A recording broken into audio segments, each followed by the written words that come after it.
arms race, beginning in 1945, was due to America's use of the atomic bomb in World War II on Hiroshima and Nagasaki.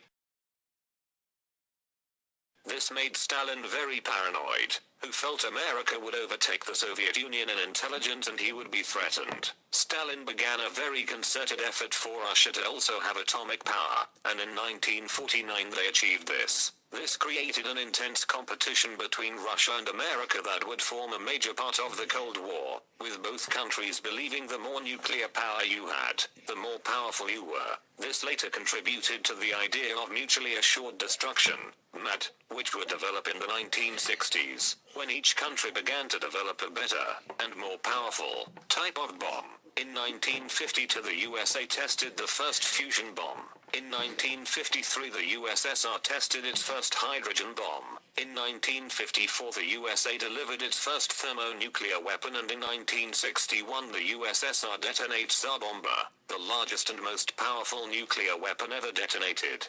In 1953, Korolev was given the go-ahead to develop the R-7 Semi-Orca rocket. The new rocket incorporated stage design, a completely new control system, and a new fuel. It was successfully tested on the 21st of August 1957 and became the world's first fully operational ICBM the following month. It would later be used to launch the first satellite into space.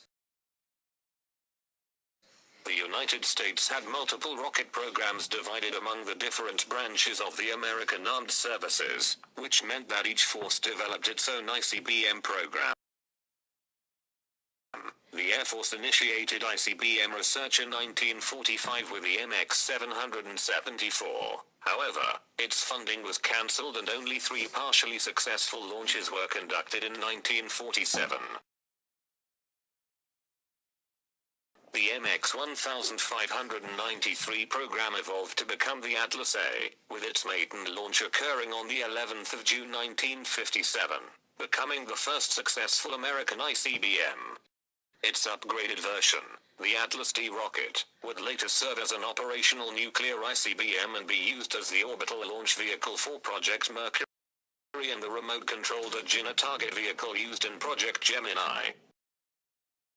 With the Cold War as an engine for change in the ideological competition between the United States and the Soviet Union, a coherent space policy began to take shape in the United States during the late 1950s. Korolev would take much inspiration from the competition as well, achieving many firsts to counter the possibility that the United States might prevail.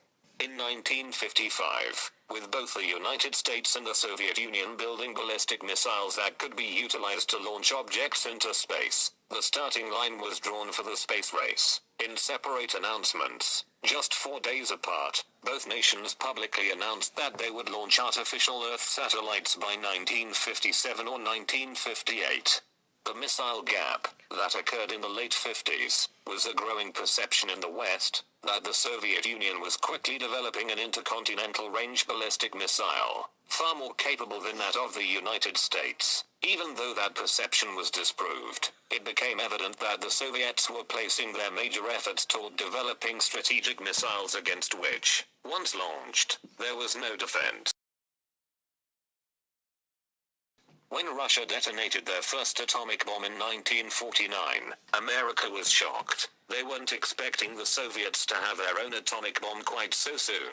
This caused the Americans to question their own safety, and it could be said that it accelerated the arms race, as this spurred America's urgency to create the next stage in atomic weaponry, the hydrogen bomb. They successfully did so in 1952, but this only hastened the pace of the arms race, and the USSR managed to also detonate their own hydrogen bomb the following year. With the creation of more and more powerful weapons, it is by no surprise that by the early 1960s the arms race had led to the emergence of mutually assured destruction, due to the fact that each nation had the capability to annihilate the other.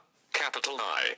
Could be said that the arms race was responsible for elongating the Cold War, because it caused a great deal of tension between the USSR and the USA due to the competition. During the years 1953 to 1961, there was the potential for tensions to be eased, as there was a degree of cooperation demonstrated by both sides. particularly illustrated by Khrushchev's visit to the USA and the cultural exchange that came as an outcome of the Geneva summit. However, the arms race was ongoing throughout this time, which meant that ultimately tension continued. Had there not been an arms race, then the Cold War may have been shorter in length.